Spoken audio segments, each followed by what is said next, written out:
Do you? Or do you not? Are you feeling?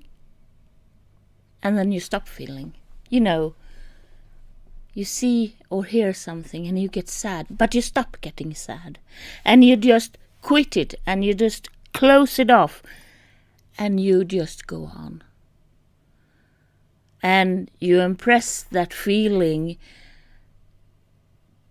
and you keep doing it. And every time it comes back and you feel the sadness, you close it off.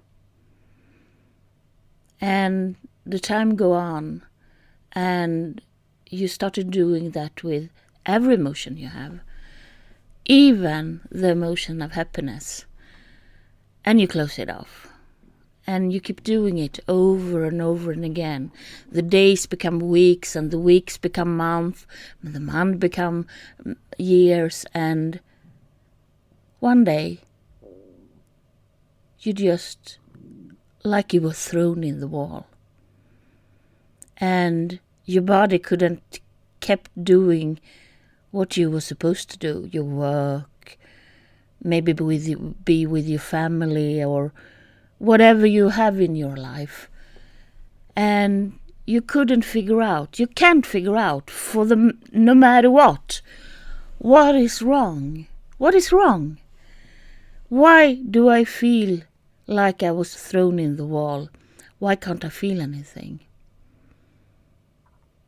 And you are feeling so tired, and you're sleeping and sleeping.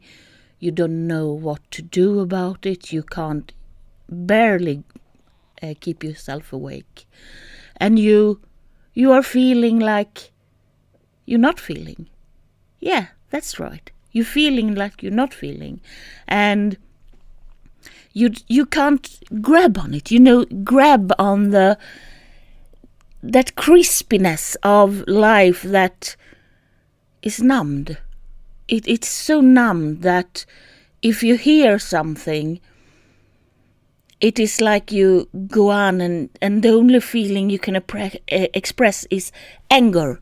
And somebody says something and you like shouting and you like doing everything to show the world how angry you are. Yeah. Do you recognize yourself? I've been there. I know exactly how it is. And it is like the whole world are against you. The whole world are like hating you. But you can't allow yourself to feel it. You can't allow yourself to do anything about it, to deal with it. So you just keep cutting off your feelings and try to go on and go on and go on, and you don't know how to keep going until you reach rock bottom. I did that. I reached rock bottom. And I had two choices. I could rather kill myself and stop living, or I could wake up and start living. And you hear me here right now, so you know that that's just what I did.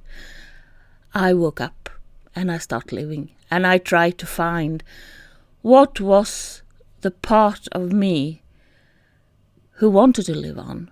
What was that little thing I could grab on so I could start dealing with the problem?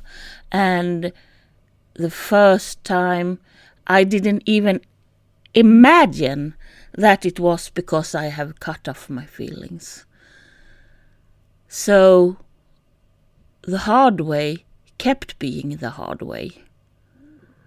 And I couldn't see, I couldn't hear, but I could mostly not understand.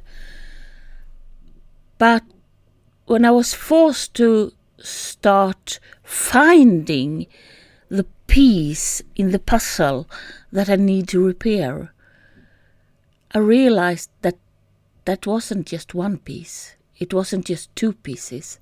It wasn't just 3 pieces.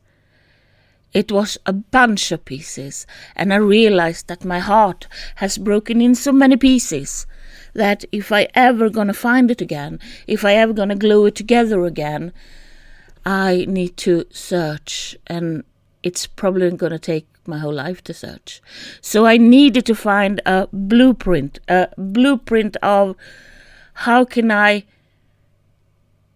come together and find all those pieces at once and do the hard work to be living again.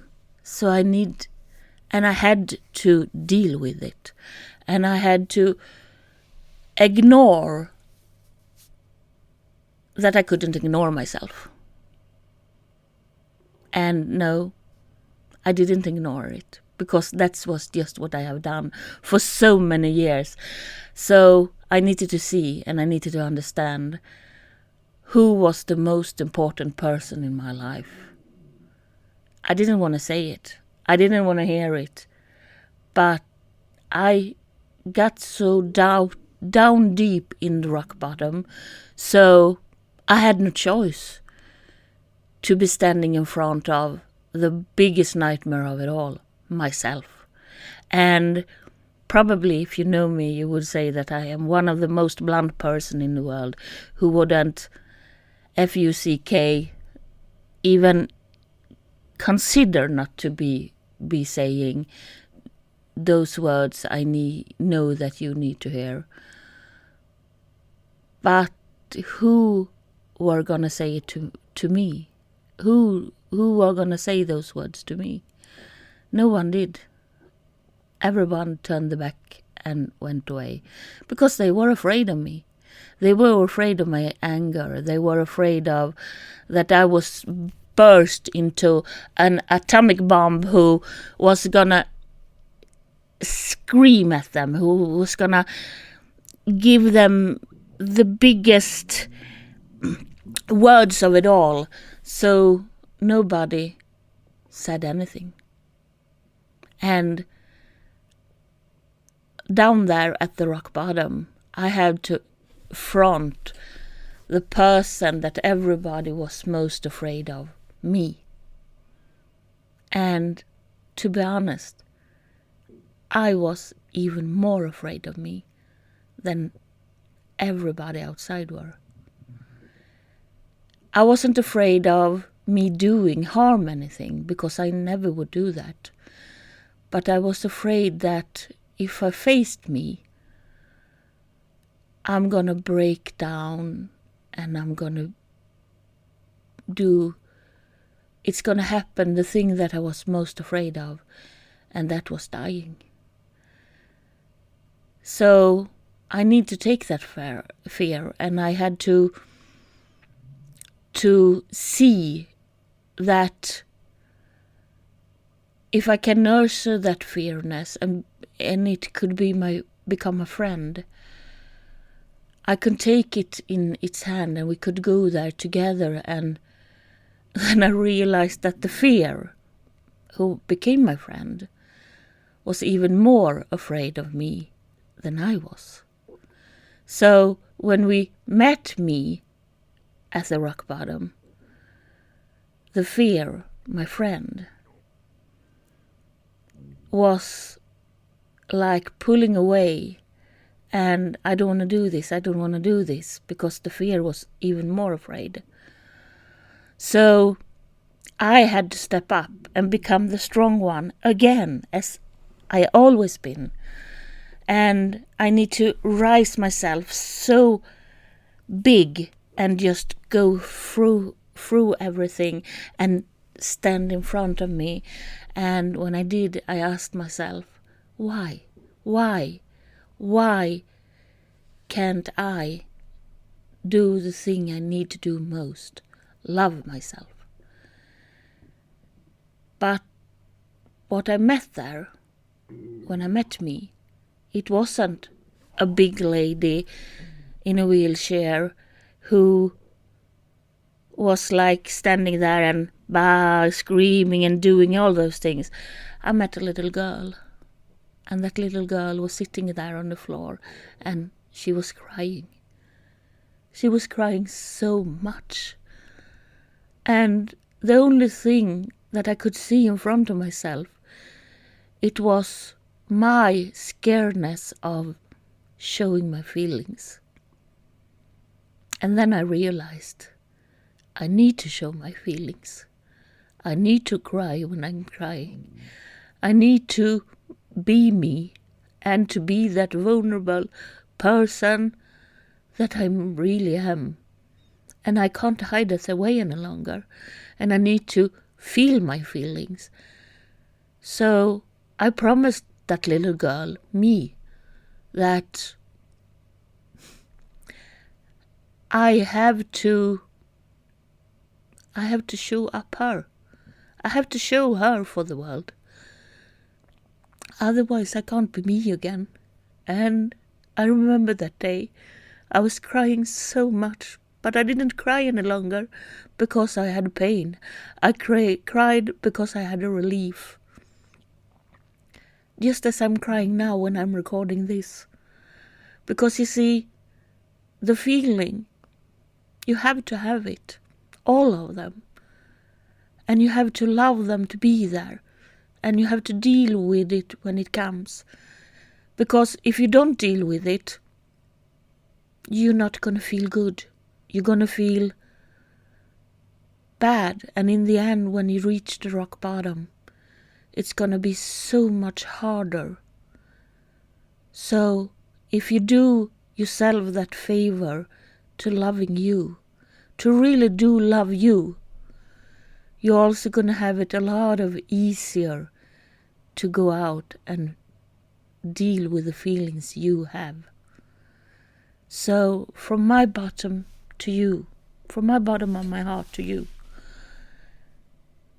I love you. So go out and love you. Go out and love yourself. And as always, how can I say that I love you? But that's easy, because you are a part of this world we're living in. And I love this world. And that energy you bring to the table, that energy I need. And I need you. I need you to be a part of everything. So, therefore, I love you. And I'm not going to stop loving you. And that's my gift from my love to myself, to love you.